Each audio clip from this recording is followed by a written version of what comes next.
Hey everyone, welcome back. I hope you're doing well and staying safe. Let's talk about the new line of Italian Destroyers. This is the Tier 4. Is it Turbine or Turbine? I'm not sure, but I'll go with Turbine because it's the English pronunciation. I do have the Tier 4, Tier 5, and Tier 6. And if I had to describe them, like I said before, they're miniaturized Paolo Emilios at Tier 9. When they were releasing the notes of these boats, I quite frankly said they're dead before they emit the water, and I'll tell you why in a minute here. And it's the guns. They're primarily torpedo boats with really bad guns. They have two huge weaknesses and some benefits if you know how to captain spec it and you know how to work with it. Flat out, full disclosure, I don't think 95% of the people who play World of Warships are even going to get these boats. They're hard. Now, the Turbine was actually a real boat. She's part of the previous Zero class from Italy. And she was built in 1925, launched in 1927. She did serve in World War II until 1943, and she was acquired or captured by the Germans after Italy switched sides. She came to TA-14, sunk a couple things, and she herself was sunk in 1944. Yeah. So in the match you're watching right now, I actually got jumped by 3 destroyers on the starboard side here. Out of nowhere, they were trying to get our cap, and these weren't bots, these were people. The biggest disadvantage is the guns, and like I said, they're very short range, they're very situational. You'll see in the Tier 5 one that I've got that I'll post after this of how to play it. They do get better at Tier 6, but like I said, for 95% of the people, I would not recommend it. But in the meanwhile, let's, you notice I've lost 3/4 of my health trying to get the heck out of here. Alright, so let's talk about how they're built and what they've got and some of the good and the bad. Armor layout is, they're 10 millimeter everywhere. They are paper thin. They can be shot and overpinched by just about everything out there. Survivability, my captain skills, 10,009. Very low health pool. Very, very dangerous. Artillery, 2 times 120 with a maximum range of 6.3 kilometers. Turret traverse 15.7, reload time 5.8. It's slow. We're talking Japanese destroyer slow at this point at this tier. Her HE can pen 20 millimeter with all my captain skills and 34 with SAP. SAP against destroyers and cruisers is your friend, but they can do just as much damage to you if you get into, Phoenix or Obama. They're going to damage you. Torpedoes here are 2 sets of 3, 75-second reload. And the 8 kilometers, they do 7,300 plus damage and 55 knots. With my captain skills, I got a bit better. I'll show you AA a bit later, obviously, and spoiler alert, it does not have AA. Maneuverability, 34.7 with speed flag. I'll talk about the booster a bit. Rudder shift is excellent, these things, at 2.9 seconds. They can maneuver quite well. Concealment, 5.7. It gets worse from here. And penalty and smoke is 2.3 and you shoot. And that's very important because of her main shtick and spiel that she actually has. So for me, equipment, I did all the upgrades. You can see here I went to the hall to give myself more heal. And here's the funny part. It's 6.3 is the guns. Originally, it's 5.7. Yeah, 5.7 kilometers. You can be out-tiered by every destroyer in the game for shooting. Now, I always do take main armament. It's my thing in the slot. I do, obviously, for my next one, I'm going to take engine room protection because if you lose any of your stuff, your gear, you're toast. You will just get killed.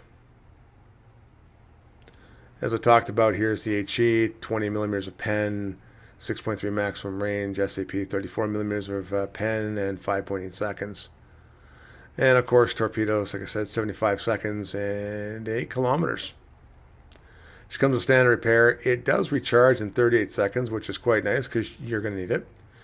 The smoke is only just over 28 seconds. That's all it lasts. You get 3 charges base with this, and that's it. Engine speed boost plus 25%. Engine speed boost plus 25%, and the reload time is 152 seconds. Typically, you want to use these in conjunction, like you would a Paolo Emilio. It would be a YOLO boat. You only live once. Exterior, right up camo.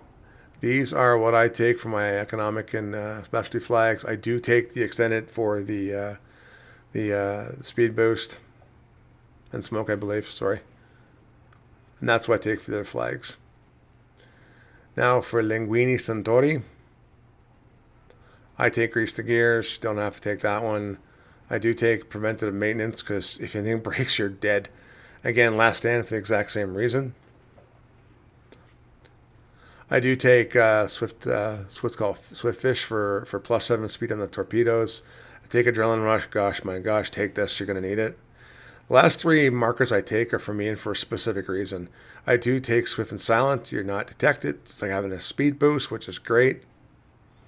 Permanent speed boost because of you can't be seen because of your gun range. And I do take Concealment because I want to get it down as low as possible. And on destroyers, especially these ones, I take Dazzle.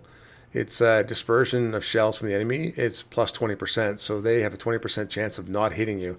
When you get spotted and you want to boogie out of there, this helps a lot.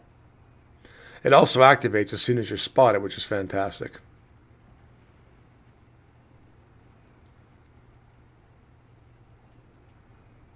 Now let's go back to showing you how AA works, or their lack of. This is you're only going to face up a tier 4 carrier. You're not going to see a tier 6 carrier in the game because of matchmaking. You're going to go to tier 5. I'm just going to let you watch this and observe, and you'll see how bad it is. Now, you see Dazzle there? It does affect the aiming of an aircraft carrier too.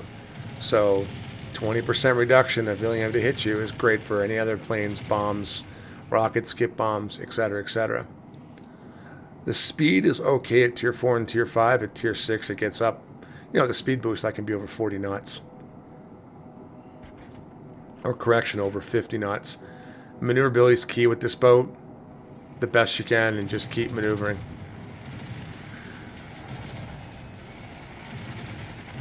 I don't think I got hit at all. And like I said, you're going to be here for a while, but I'm not going to keep it going. AA's not that great. It takes a while.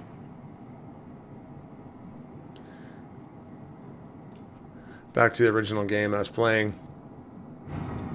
I can't believe we actually lost this game. We were winning this game.